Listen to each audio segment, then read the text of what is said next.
Have you ever felt a little guilty tossing wilted veggie scraps straight into the trash? Well, welcome back to the Compost channel. Today, we are turning those ordinary kitchen scraps into a gorgeous, super convenient little garden that saves you cash and cuts down on waste. Just keep in mind that every vegetable gives you a totally different result, because not all scraps have what it takes to regrow a full root vegetable. First up, green onions are easily the most forgiving plant to start with, since that white base with the root cluster usually pops up new leaves in no time. All you need to do is keep a 4-centimeter piece of the base, then set the roots neatly into a short glass with 1 centimeter of fresh water. Place that glass near a window with soft light. Remember to change the water daily, and give the bottom of the glass a quick rinse if it gets slippery. After just 2 to 3 days of patient watching, bright green shoots will start poking up, and that white root cluster will visibly lengthen. Stick with it for about a week, and those leaves will usually shoot up 8 to 12 centimeters, which means you can start trimming them to use.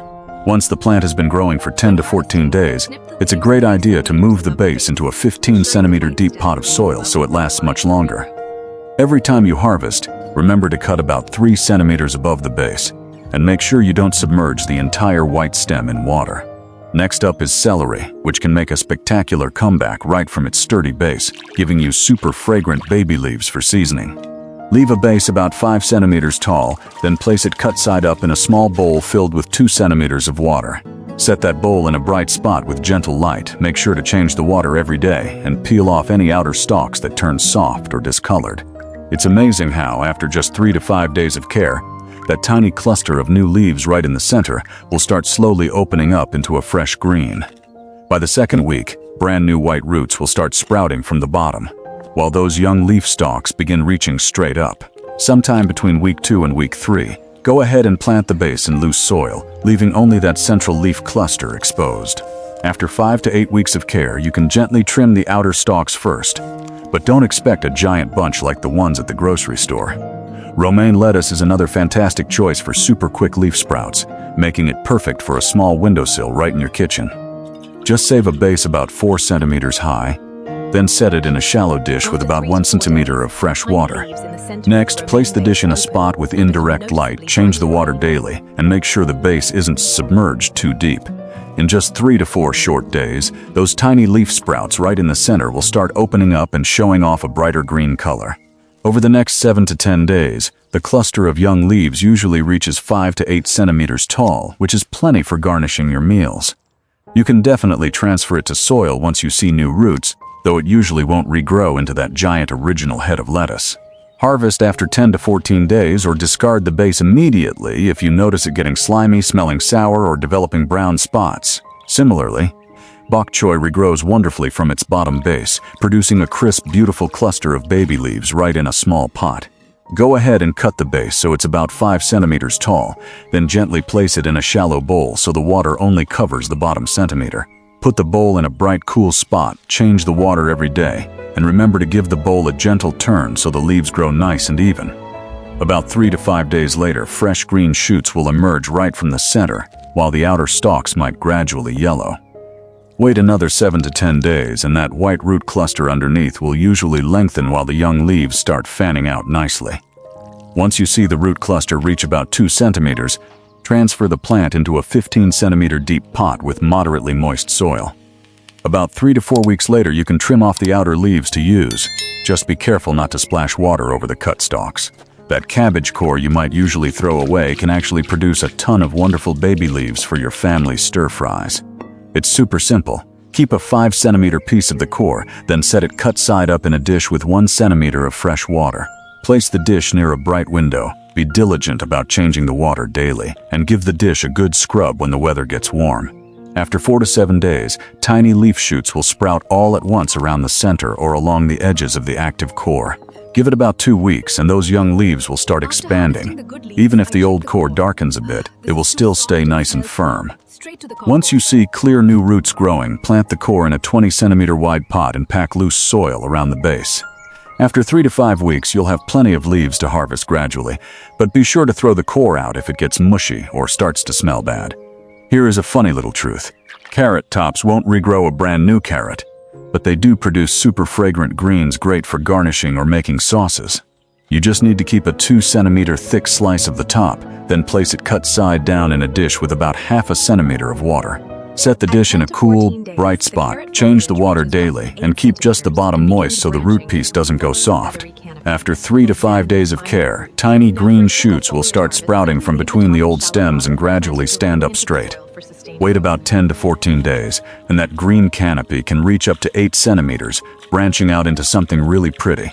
At this point, you can move it to soil once you see tiny roots, or keep growing it in water for a continuous harvest of fresh greens.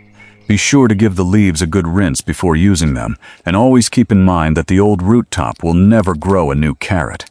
Those garlic cloves you forgot about that started sprouting can easily be grown into green garlic leaves, instead of letting them shrivel up in your pantry.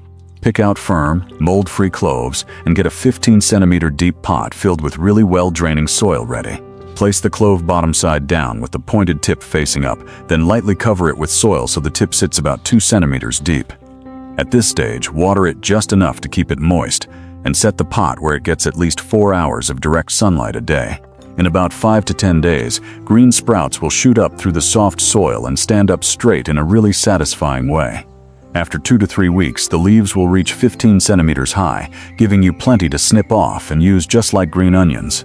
Cut them 3 centimeters above the soil. If you want to grow full bulbs, that takes several months of care and the right seasonal conditions. Fresh basil stems can easily grow brand new roots right in water, turning into aromatic, long-lasting new plants. Use a clean pair of shears to cut a 10 to 15 centimeter stem right below a leaf node with a clean, sharp snip. Strip off the leaves on the lower half of the stem, keep the top 2 pairs of leaves, and be sure to pinch off any flower buds on top.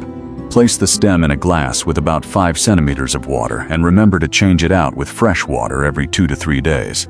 After 1 to 2 weeks, healthy white roots will usually pop up and lengthen around the submerged nodes.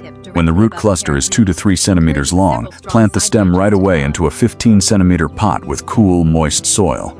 After 3 to 4 weeks, pinch off the top growth right above a leaf pair to encourage the plant to branch out nice and bushy.